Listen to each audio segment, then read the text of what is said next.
जब मैंने drawing start की थी तब मुझे लगा था कि सिर्फ कुछ ही स्केचेस के बाद मेरी ड्राइंग अच्छी हो जाएगी। बट 100 स्केचेस ड्रॉ करने के बाद मुझे एक चीज रियलाइज हुई। बैड ड्राइंग से प्रोग्रेस नहीं होती ऐसा नहीं है, बल्कि बैड ड्राइंग ही प्रोग्रेस का एक पार्ट है। और ये है वो लेसन्स जो मैंने 100 बैड स्केचेस से सीखे। लेसन 1, हर बैड स्केच तुम्हें कुछ सिखा कर जाता है। जब मैं ड्रॉ करता और मेरे स्केचेस थोड़े बैड दिखते तो मुझे लगता था कि मैंने ये सारा टाइम वेस्ट कर दिया। लेकिन फिर मुझे रियलाइज हुआ कि इन्हीं बैड स्केचेस से मैं कुछ ना कुछ सीख रहा हूँ, और मैं अगले पेज पे वही गलती अवॉइड करता और फिर से ड्रॉ करता। लेसन 2, इम्प्रूवमेंट बहुत स्लो होती है।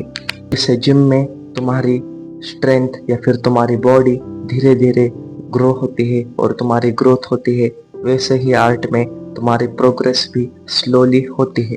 मैं डेली ड्रॉ करता था और मुझे ज़्यादा इम्प्रूवमेंट नहीं दिखती थी। लेकिन जब मेरे 2-3 मंथ्स हो गए तब मैंने मेरी पहले दिन की ड्राइंग देखी और मैं शॉक हो गया, क्योंकि मेरी इम्प्रूवमेंट हुई थी। लेसन 3, कंपैरिजन क्रिएटिविटी को मार देता है। मैं अपने बिगिनिंग को किसी आर्टिस्ट के ईयर्स ऑफ एक्सपीरियंस से कंपेयर करता था, और जब भी मैं ये कंपैरिजन करता मेरा कॉन्फिडेंस धीरे धीरे डाउन हो जाता। और फिर मुझे पता चला कि हर आर्टिस्ट की जर्नी अलग होती है। लेसन 4, कंसिस्टेंसी मोटिवेशन से ज्यादा पावरफुल है। मोटिवेशन आएगी और जाएगी, लेकिन अगर तुम कंसिस्टेंट रहोगे तो तुम्हारी प्रोग्रेस डेफिनेटली होगी। एंड लेसन 5, पेशेंस एक स्किल है।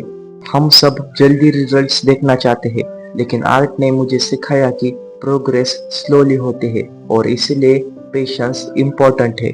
गाइस, यही थे वो 5 lessons that I learned from 100 bad sketches. And that's all, guys. Stay connected to this channel. Stay consistent. Bye. अरे कहाँ जा रहे हो? Don't forget to subscribe.